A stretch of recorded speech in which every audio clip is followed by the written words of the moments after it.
E aí, pessoal, de novo eu aqui, tá enjoando a minha cara, né? Tá nada. Olha só, hoje a gente vai ver a parte 2. Mas peraí, pra tu ver a parte 2 tem que ter visto a parte um, né não? Hoje eu vou falar sobre Vigiar e Punir em 1984, onde a gente vê Vigiar e Punir o tio Foucault em 1984 para você usar bonito na sua redação da UERJ.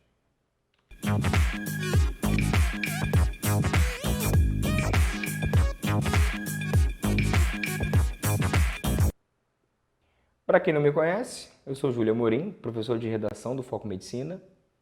E, primeiro, antes, veja a parte 1. Segundo, compartilha. Terceiro, curte. 4, faça uns comentários bonitinhos para a gente poder trocar umas informações e umas ideias. Façam uns pedidinhos em relação ao tema, em relação à estrutura de redação que eu vou trazer para vocês. Perfeito? Hoje vamos dar sequência à nossa parte 2. Essa parte 2 simplesmente vai exemplificar o que a gente pode achar e utilizar como exemplo, ratificação, enfim, de Foucault na obra 1984, tema, na verdade não tema, o livro em que vai derivar o tema da redação da UERJ nesse ano. Vamos lá? Onde então encontramos Vigiar e Punir em 1984? Primeiro, que em 1984 todo mundo sabe que é uma grande obra-prima de George Orwell.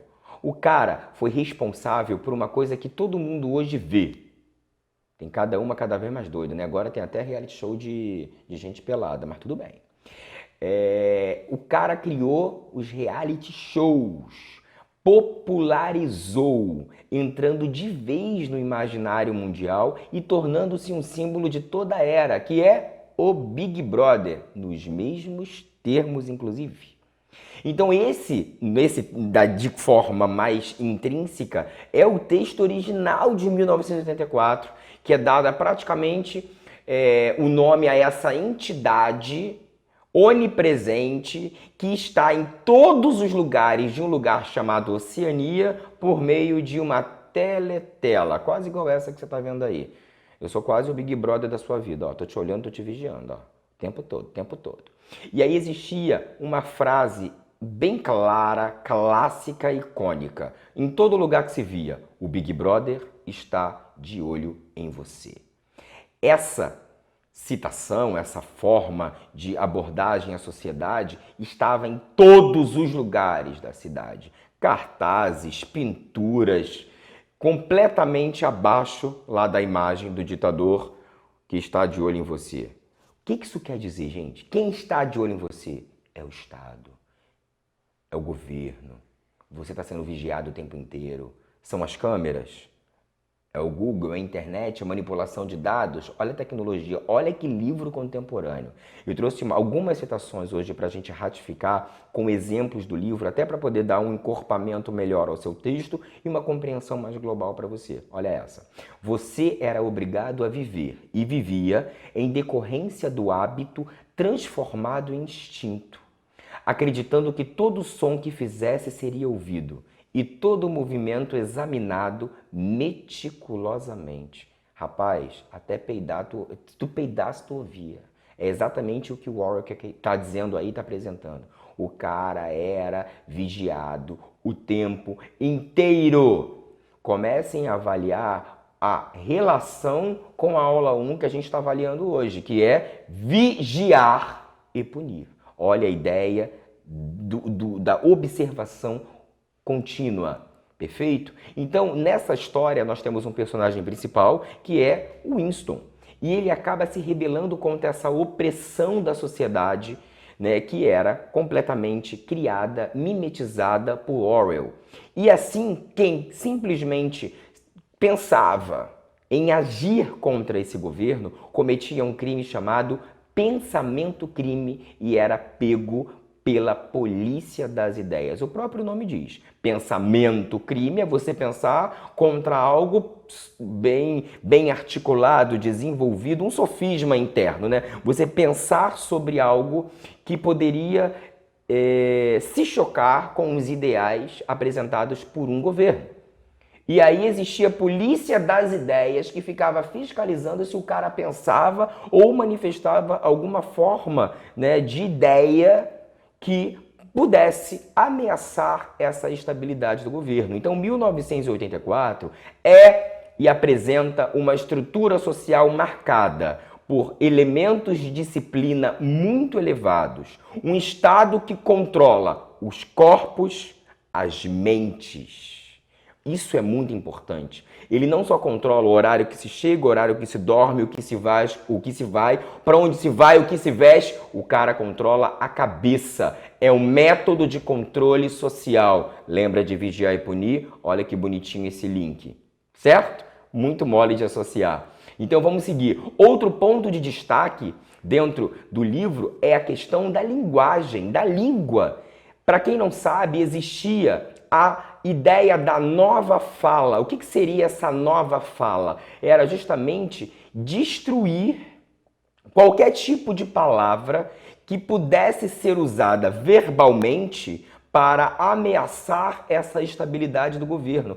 Até na fala, na língua, os caras se metiam. Faziam um estudo histórico, diacrônico, sincrônico, enfim, da língua, vendo que tipo de palavras poderiam trazer algum tipo, enfim, de prejuízo ou de ameaça verbal, até porque a língua tem um papel muito importante que é de estreitar a comunicação, é um meio, a língua é um meio para se estabelecer uma comunicação. Ou seja, se eu tenho um pensamento crime, eu vou usar o quê? Para poder apresentar o meu pensamento crime? A língua. Então, para dificultar essa simplesmente comunicação, os caras acabaram com várias e várias palavras que pudessem simplesmente criar alguma manifestação pública e simplesmente incentivar um raciocínio. O cara, lembra dos corpos dóceis que eu falei na aula passada? Exatamente isso. E até na língua os caras pensavam isso. Olha essa citação do livro. Inúmeras palavras como honra, olha as palavras, justiça, moralidade, democracia, simplesmente deixaram de existir. Olha que justificativa até para, não só para o texto, mas para você entender exatamente que esse tipo de governo ditatorial que vigia e pune está em todos os aspectos, em todas as organizações sociais. E aí, dentro de um dos seus devaneios, dos seus sonhos, dessas suas idealizações, o personagem principal, Winston, ele simplesmente tentava se libertar internamente dessas amarras, desse vigiar da mente, desse vigiar interno, por essa opressão que era completamente absoluta. E aí o cara decide escrever um bilhetinho, né, para o futuro. Por isso que o nome do livro é 1984. Ele decide deixar um bilhete para poder acordar as pessoas que poderiam estar ainda adormecidas, na verdade, para deixar de serem corpos dóceis, vigiados e, se manifestados as suas ideologias, punidos. Então ele decide colocar um bilhetinho lá para o futuro, assinando, né, para que ele tenha a crença de que essa realidade que ele vive ia ser desconstruída, modificada. Olha o trecho. Da era da uniformidade. O cara era um profeta, né? Da era da uniformidade, da era da solidão, da era do grande irmão, da era do duplo pensamento. Saudações. Mostrando para o futuro exatamente aquilo que ele vivia. Exatamente aquilo que ele, infelizmente, estava aprisionado. Era um pedido de, vocês do futuro, não repitam o que a gente está fazendo aqui. Pensem, não sejam corpos dóceis, mudem, desconstruam o governo. E essa figura do grande irmão, ela é muito clássica e a gente pode exemplificar com coisas muito palpáveis. É o Estado hoje? Foi Hitler? Foi Stalin? A gente viu em uma das nossas aulas aí, quando eu falei sobre a questão da Hannah, da Hannah Arendt, o quanto que a sua obra, que foi a origem as origens do totalitarismo, como essa obra simplesmente se embasou exatamente nessas figuras, nesses grandes irmãos. E aí ele trabalha o conceito de normalidade. Em que sentido? Gente, é normal ter um líder. É normal ter um governo que mande em tudo. É normal, completamente normal, seguir todas as orientações desse governo. Aquilo que, metaforicamente, Foucault chama de panótipo, para representar o que era uma sociedade disciplinar, completamente pautado na norma. Dessa forma, a gente começa a ver exatamente o que é normal e o que não é normal. O que é normal? É aquele que segue as normas. É aquele que segue exatamente os dogmas propostos por líderes, como eu já mencionei, Stalin, como Hitler. O que é aceitável, o que não é aceitável? Aceitável são os corpos dóceis. Aceitáveis são todas as ordens que eles nos impõem porque nos vigiam e podem nos punir. Antigamente, no corpo. Hoje, talvez com prisões. Mas, sobretudo, por uma questão muito clara que o Winston apresenta e que é um problema da sociedade hoje. A prisão emocional, a prisão interna. Que as pessoas estão completamente pautadas dentro de um modelo que, infelizmente, é muito difícil de ser transponível.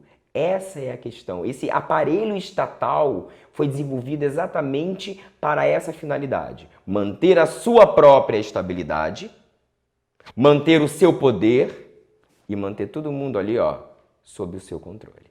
E aí a gente começa a ver exatamente o seguinte, nesses tipos de sociedades, o diferente se tornou perigoso, o diferente é ameaça. O anormal tem que ser perseguido, olha a polícia das ideias. Quem pensa destoante tem que ser preso.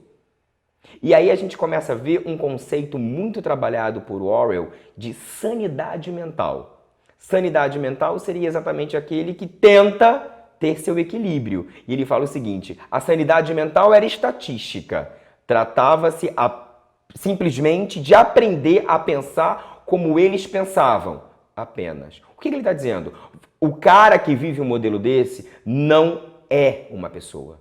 Ele é um nada. Ele simplesmente é um elemento moldado. Ele simplesmente não tem uma personalidade. A personalidade dele é construída por aquilo que o outro quer que ele construa. O cara deixa de ser um sujeito, ele deixa de ser eu para ser aquilo que o outro quer que simplesmente ele seja. Basicamente é isso que o autor quer apresentar. E aí a gente começa a ver exatamente o quanto tem de Vigiar e Punir em 1984. O quanto que Orwell conseguiu colocar em palavras, em arte, em até profecia para o seu tempo, exatamente esse aprisionamento físico, porque o cara foi parar lá no quarto 101, ele foi punido da mesma forma que acontecia no passado, no corpo, até que ele simplesmente, como o livro diz, estivesse curado. O que é curado? É o cara que simplesmente não tem os seus próprios pensamentos. A cura é seguir exatamente o que o modelo pronto, solidificado, quer que você seja. Um corpo dócil. Argumento excelente, infalível, pertinente, bonito para as suas redações de UERJ. Nas nossas próximas aulas, a gente vai trazer mais argumento, mais possíveis temas para que você chegue lá na UERJ, ó, arrasando. Ficamos por aqui. Um abraço. Até a próxima.